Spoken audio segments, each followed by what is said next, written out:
Babolat Jet Mach 4 review. Speedy shoe, but quite stable. Let's put it somewhere on my shoe map. So we basically have stability versus speed and something in the middle, balance. My favorite balance shoe I ever tried is A6 Gel Resolution 9. My favorite speed shoes are Barricades and Solution Speeds. Barricades probably slightly above the Solution Speed, and when it comes to stability and comfort, I would say my favorites currently are Yonex Eclipse 5, Wilson Rush Tour 5 and Nike GP Turbo. So Babolat Jet Mach 4, to me it is a balanced shoe, but kinda taken from the speed-oriented category. It feels quite close to Barricade family, but it is a bit more rigid, a bit stiffer, but at the same time gives me more room in the shoe. With the Barricades, I feel a little bit jammed in the shoe. Which gives me, in some sense, extra points to agility. This one feels a bit more roomy, so a bit more stable maybe, because I still feel pretty much locked in the shoe. The only downside, and it is probably only personal thing, the feet. My heel is slightly moving around here, so I tried runner's knot, but it started pressing on my foot right here, wasn't that much comfortable, so I decided to go back to regular lacing and see how it will go from there. Maybe I have to break in the shoe, it will start hugging me a bit better. Another thing that I can't ignore is how sticky the shoe felt. It was really grippy. The squeaking sounds were so loud.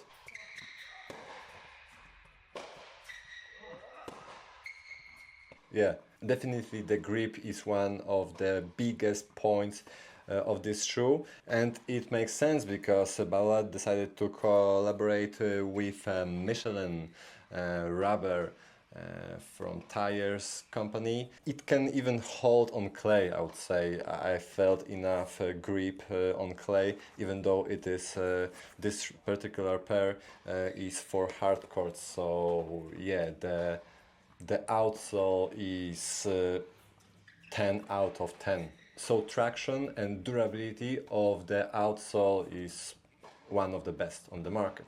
I decided to put it in a balance category because it is a speedy shoe but offers a bit more room, a bit more stability, a bit more of this plush cushioning sensation. In the Barricades, I feel like I got support only in the key areas of the shoe, underfoot. Here I just all around it is much more plush and the shoe hugs you a bit better. Maybe the negative side of this shoe is it feels a bit stiffer than the Barricade. That's why it moved a bit towards the other side of category, stability and durability. This part here, I think it will hold for a long time. Another collaboration with Michelin here, so yeah, probably a very speedy yet durable option on the market, and I think it's a cool idea, cool concept to offer on the market something similar yet different. It solves different issues coming from other shoes, so I think this one is there to attack Barricades, to be honest, because it feels like a speedy shoe but just upgrades the durability, upgrades the traction, upgrades the cushioning, which is probably the most difficult trait when we approach a speedy shoe. How comfortable you will feel in it. Sometimes you have to give up on some comfort or stability or durability in order to get maximum performance, maximum agility, speed, responsiveness. So it comes down to your preference. I in general prefer more stable, comfortable shoes, maybe balanced shoes, speedy shoes not so much, but with the barricades I kinda understood, okay, it makes sense. I can relate to people preferring this type of shoe, speedy shoe. I felt more competitive, but I got tired a bit faster. My feet were getting irritated a bit faster. With more stable shoe, more cushioned shoe, I can run for longer period of time, and me as a grinder, I must be prepared to fight for a bit longer. So it comes down to your match results as well. Can I put one more ball to the other side? Or maybe I will not get enough speed in this shoe. I need some speed. Sometimes you just have to close the rally within 4, 5 balls. Sometimes you can survive 10 balls. It also depends on the opponents you play against. Some players are grinders as well in the league, and then you don't need as much speed. Sometimes you play versus very aggressive players that play bombs, and you need this extra agility and speed. So it's always a trade-off game.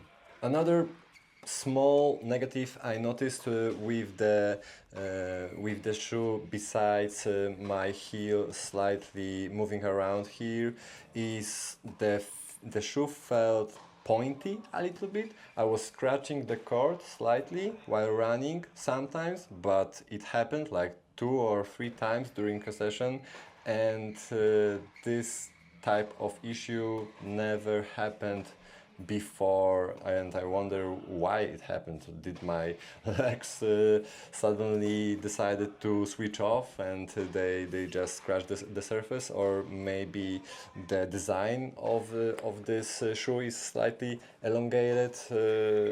Yeah, never happened in other shoe before.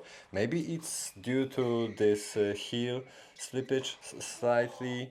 Maybe that gives some false information to my legs, and they try to adjust, and that's why I scratched the surface. I don't know, but yeah, worth mentioning. And during this session, maybe I was unlucky. It was my first training in this shoe. I had to finish the training a bit earlier. I felt some pain in the ankle and decided to stop instead of making it worse. I tried this shoe several times already.